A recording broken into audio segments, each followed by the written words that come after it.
Assalamualaikum anak-anak. Assalamualaikum warahmatullahi wabarakatuh. Waalaikumsalam warahmatullahi wabarakatuh. Baik, anak-anak semua, sebelum kita memulai pelajaran kimia pada hari ini, kita berdoa dulu ya. Untuk ketua kelasnya dipersilakan untuk memimpin doa. Semua siap berdoa menurut agama dan kepercayaan masing-masing. Berdoa dimulai. Berdoa selesai. Beri salam. Assalamualaikum warahmatullahi wabarakatuh. Waalaikumsalam warahmatullahi wabarakatuh. Baik, terima kasih kepada anak-anak semua.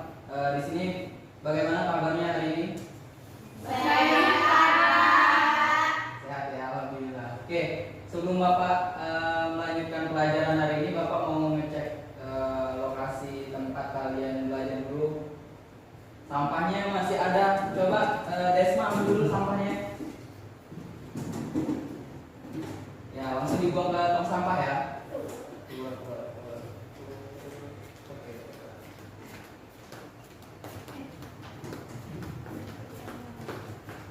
Oke, semuanya udah kelihatan bersih ya. Jadi ruang-ruangnya udah bersih, nyaman. Jadi kita belajarnya jadi enak juga.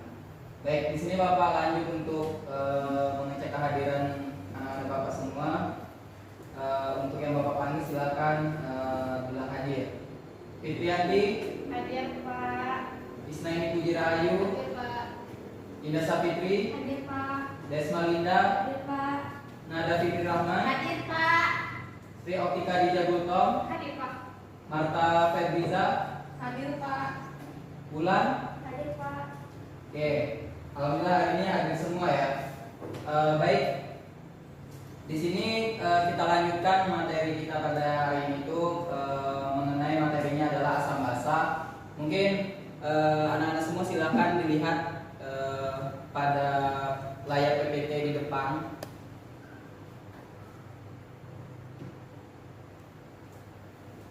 Nah, itu asam basa. Sebelum kita mempelajari mengenai asam basa, Bapak di sini bakalan menyampaikan terlebih dahulu dari tujuan pembelajaran kita pada hari ini. Nah, itu ada yang pertama, siswa dapat memahami pengertian asam dan basa. Kemudian siswa dapat menentukan zat-zat yang bersifat asam basa dalam kehidupan sehari-hari.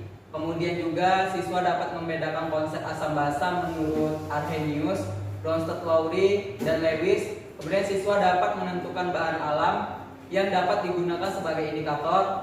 Kemudian juga siswa dapat mengidentifikasi perubahan warna indikator dalam berbagai larutan. Kemudian yang terakhir adalah mengidentifikasi pH larutan asam basa, asam kuat, basa lemah, dan basa kuat yang konsentrasinya sama dengan menggunakan indikator universal ataupun pH meter. Oke, sejauh ini sudah paham ya untuk tujuan pembelajaran hari ini? Paham. Baik, sebelum kita melanjutkan, Bapak mau nanya dulu lah kepada anak-anak Bapak, pengertian asam ada yang tahu nggak? Saya nggak tahu. Oke, Isna ini silakan. Jadi kalau menurut saya asam itu adalah sesuatu yang punya rasa asam. Oke, sesuatu yang mempunyai rasa masam. Yang lain? Saya Pak. Oke, Fitri. Senyawa yang mengandung H+. Oke, senyawa yang mengandung H+ ya. Ada lagi Nada? Kalau asam itu Pak suatu larutan yang mengandung yang mulai menghasilkan zat positif dan negatif. Oke, jawabannya yang dijawab oleh Isna, Fitri sama Nada udah benar ya. Jadi intinya asam itu sama-sama kita tahu bahwasanya dia itu berasal dari bahasa Latin yang arti acidium yang artinya dari atau asid dalam bahasa Inggris, merupakan larutan elektrolit yang dalam air terurai menghasilkan ion positif dan ion negatif. Kemudian asam merupakan zat yang biasa ditemukan di lingkungan sekitar kita dalam kehidupan sehari-hari, baik pada buah-buahan, kemudian dalam zat kimia di rumah, di industri, bahkan dalam tubuh kita sendiri terdapat asam. Nah, ini selanjutnya itu mengenai sifat-sifat dari asam ya. Ada yang tahu nggak sifat-sifat dari asam itu? Saya Pak. Oke, dipersilakan kepada Indah. Sifatnya berasa asam Pak. Oke, sifatnya berasa asam. Ada lagi yang lain? Fitri? Dapat memerahkan lakmus biru. Oke, dapat memerahkan lakmus biru. Kemudian siapa lagi? Saya Pak, Ya. bisa menghasilkan ion hidrogen. Oke, bisa menghasilkan ion hidrogen ya. Ada lagi? Yang di belakang? Sri Optika. Lagi kenapa?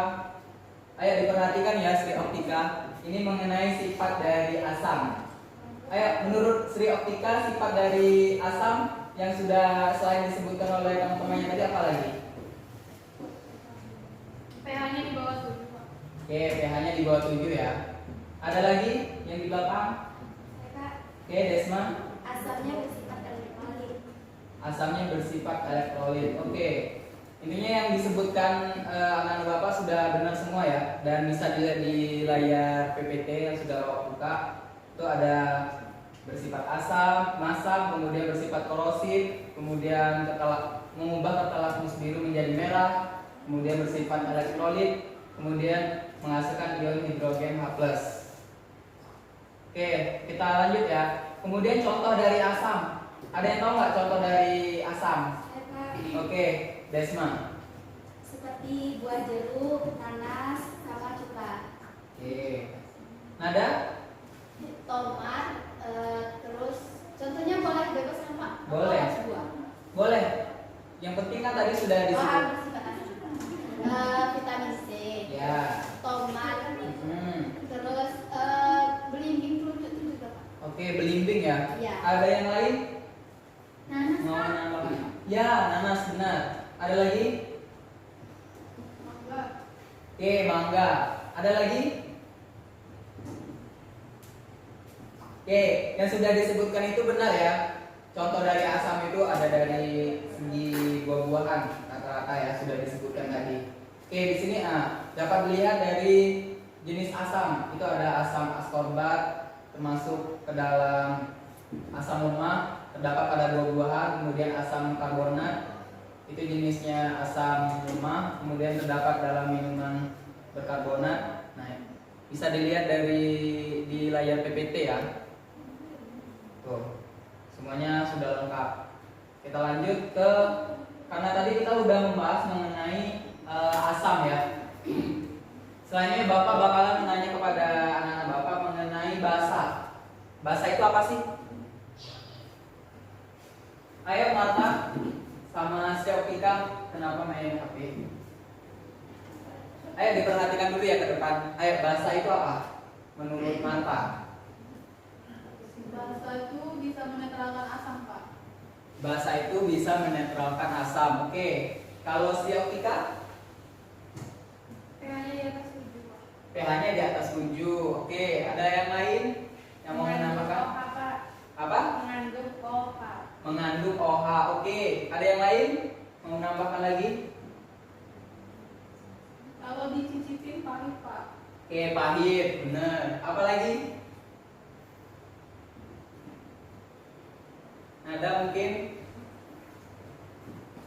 Dapat membirukan lakmus merah Pak. Oke, benar. Intinya itu ya, pengertian dari bahasa sudah dijelaskan semua. Intinya bahasa itu adalah zat-zat yang dapat menetralkan asam. Basa alkali berasal dari bahasa Arab yang berarti abu. Nah, berarti kalau bahasa itu sebenarnya berasal dari bahasa Arab yang artinya abu.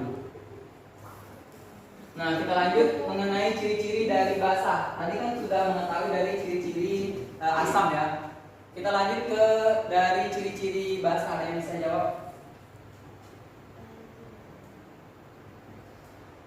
Ayo, siapa yang bisa? Ya. Oke, Isna, silakan. Dia terasa licin di kulit. Oke, terasa licin di kulit. Kemudian, Rasanya pahit Pak. oke, rasanya pahit. Apa lagi? Merupakan elektrolit Pak. Oke, merupakan elektrolit. Oke, ada lagi? Biasanya berbentuk kristal padat Pak. Berbentuk kristal padat. Oke, ada yang lain lagi? Kalau dalam praktikum dia dapat mengemulsi minyak. Oke, pintar mengemulsi minyak ya. Lanjut, ada yang lain? Marta atau Sri Optika? Dalam keadaan murni umumnya itu kristal padat Pak. Oke, dan kristal padat ya. Ada lagi? Pas ya, sudah disampaikan semua. Artinya anak-anak Bapak sudah paham mengenai dari ciri-ciri asam maupun basa. Nah, ini merupakan contoh dari basa itu sendiri. Misalnya nih ada amonia NH3 terdapatnya di bahan pemutih pembuatan pupuk. Nah, itu termasuk dalam basa lemah. Kemudian ada kalsium hidroksida CaOH2, itu terdapat pada obat yang mengurangi tingkat keasaman tanah. Nah, itu termasuk dalam basa kuat. Kemudian ada juga kalsium oksida atau CaO, terdapatnya itu bahan pembuat semen atau beton. Nah, itu termasuk dalam contoh basa kuat. Oke, di sini Bapak mau bertanya kepada anak-anak Bapak juga. Ini kan kita sudah mengetahui itu ada asam dan ada basa. Tadi katanya ada yang rasanya kalau dicicip itu masam, itu kan asam. Terus kalau basa itu dicicipnya itu pahit. Nah, itu kalau dalam larutan atau zat yang berbahaya, apakah kita langsung mencicipinya? Nah, bagaimana akan hal itu? Ya, untuk mengetahuinya. Pakai kertas lakmus, Pak. Oke, apa Marta? Bisa diulangi? Pakai kertas lakmus. Oke, pakai kertas lakmus. Terus apa lagi? pH meter. Pakai pH meter. Kemudian apa lagi?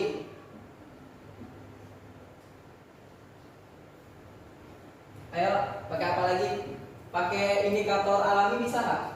Bisa, Oke, bisa ya pakai indikator alami. Terus apa lagi?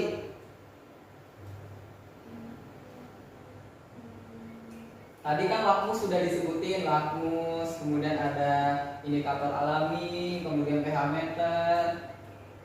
Terus pakai apa lagi? Indikator universal. Oke, indikator universal. Nah, itu adalah jenis-jenis dari indikator ya. Nah, dapat dilihat di layar PPT di depan fokus. Itu ada jenis-jenis indikator. Nah, cara menentukan senyawa bersifat asam, basa ataupun netral dapat menggunakan kertas lakmus dan larutan indikator atau indikator alami.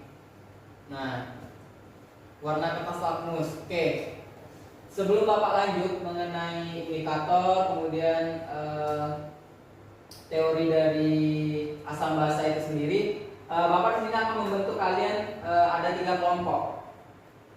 Oke, apakah kalian di sini Bapak mau minta pendapat kalian? Kalian mau kelompoknya itu Bapak yang bagikan atau kalian membagi sendiri?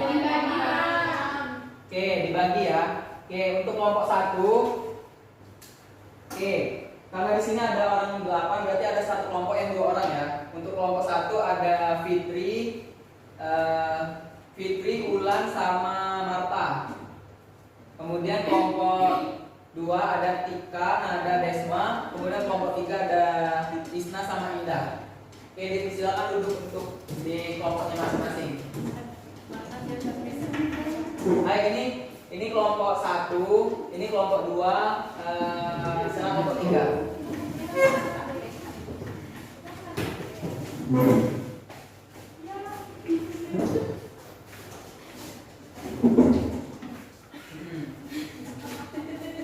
Oke, udah ya. Kelompok 1, kelompok 2, kelompok 3. Oke.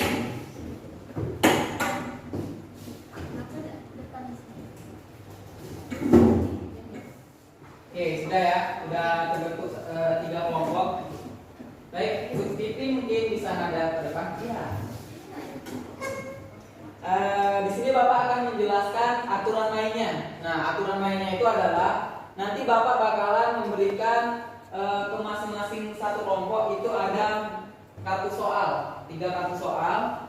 Nanti kalian mencari jawaban dan mendiskusikannya dalam satu kelompok. Setelah itu nanti kalian bakalan menjelaskan ke teman-teman kalian ke forum kelas dan nanti kita bakalan ada diskusi di sana, tanya jawab. Oke, paham ya? Paham. Baik, di sini Bapak bakalan langsung ngasih kartu soalnya.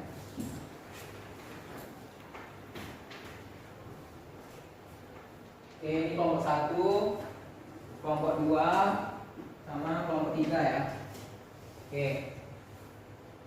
Nah, di sana sudah Bapak berikan 3 kartu soal. Silakan kalian diskusikan satu kelompok kalian, cari jawabannya, pikirkan jawabannya, nanti bakalan diskusi dan mempresentasikan presentasikan di forum kelas. Oke, Bapak kasih waktu dalam 15 menit, cukup ya? Cukup Pak. Cukup, Pak. Oke, bagaimana kelompok 3? Cukup 15 menit? Cukup Pak. Oke, cukup kelompok 1?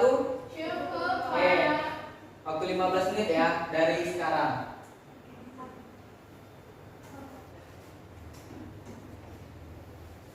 Oke, waktu udah 15 menit ya anak-anak. Jadi kita bakalan lanjut ke tahap selanjutnya itu mengenai kalian bakal menjelaskan yang sudah kalian diskusikan satu kelompok ya.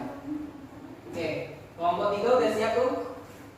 Halo kelompok 3, Ya, Pak. sudah siap? Sudah. Oke, sudah siap. Kelompok 1? Siap, Pak. Ya, kelompok 2? Siap Pak. Oke, semuanya sudah siap ya. Yang mau tampil dulu siapa? Kelompok 2, Pak. Kelompok berapa? Kelompok 2. Kelompok dua siap. Yang menunjuk itu siap Pak. Oh, oke, kita kasih kesempatan kelompok 1 dulu ya. Ayo, kelompok 1 untuk menjelaskan. Kelompok 2 dan 3 silakan didengarkan presentasi dari kelompok 1. Menjelaskannya di tempat saja. Ayo, kelompok 1. Baik Pak, menurut teori Bronsted-Lowry, asam itu pendonor proton, sedangkan basa aseton proton. Oke, lanjut. Selanjutnya itu ada prinsip kerja dari kerja lakmus. Untuk lakmus biru itu biasanya jika diteteskan larutan basah, dia tidak berubah warna, tetap warna biru. Sedangkan diteteskan larutan asam berubah menjadi merah. Untuk lakmus merah, jika diteteskan suatu asam itu tetap warna merah. Sedangkan diteteskan larutan basah itu berwarna biru. Oke. Selanjutnya Nata. Nah, untuk contoh reaksi menurut teori Bronsted-Lowry itu, contohnya itu NH3 Ya. direaksikan dengan H2O menjadi NH4+ dengan OH-. Nah, untuk asamnya ini reaksinya itu HNO3 dengan H2O menjadi NO3 dengan H3O. Sedangkan untuk basanya itu NH3 dengan H2O menjadi NH4+ dan OH-. Oke. Sudah semua ya 3 poin 3 kartu yang sudah disampaikan oleh kelompok 1. Kelompok 2 dan 3 apakah paham yang sudah disampaikan kelompok 1? Oke, paham ya. Prinsip kerja dari kertas lakmus tadi gimana? Saya, Pak. Oke, Isna. Jadi kalau prinsip kerjanya kertas lakmus biru itu jika ditetesi larutan basah dia tetap biru, tapi kalau ditetes larutan asam dia jadi merah. Oke. Kalau untuk pengertian dari atau teori dari Bronsted-Lowry itu apa?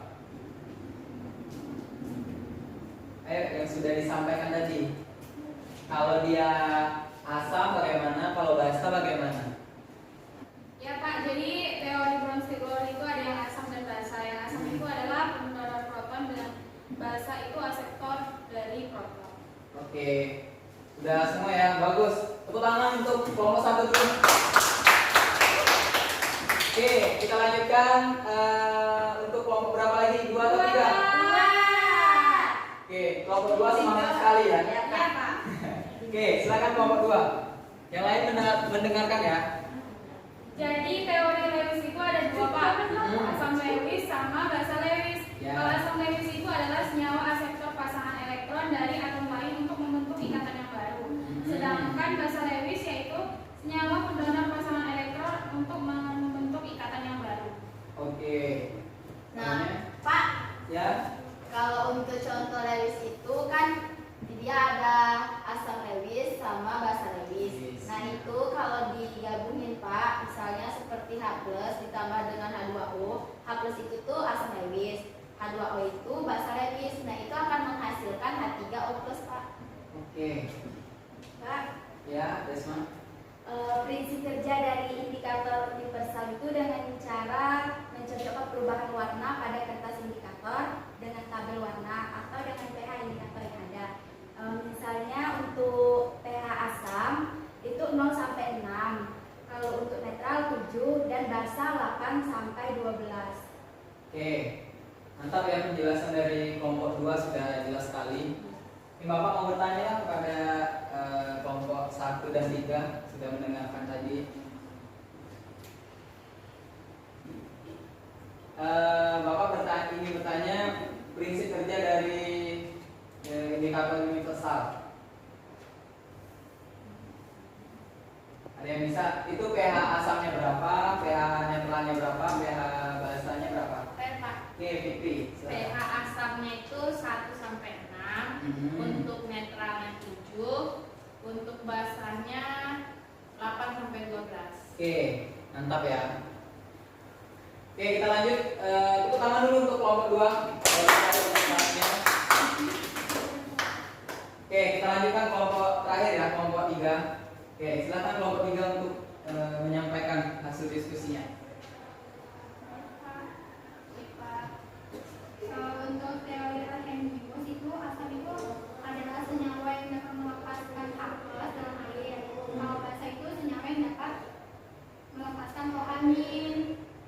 Kalau contoh indikator alami itu bisa buah naga, berupa sepatu, kol ungu atau juga kunyit. Untuk contoh dari teori Arrhenius dalam penerapan contoh asamnya itu ada Cl yang dalam air akan berurai menjadi H+ dan Cl-nya.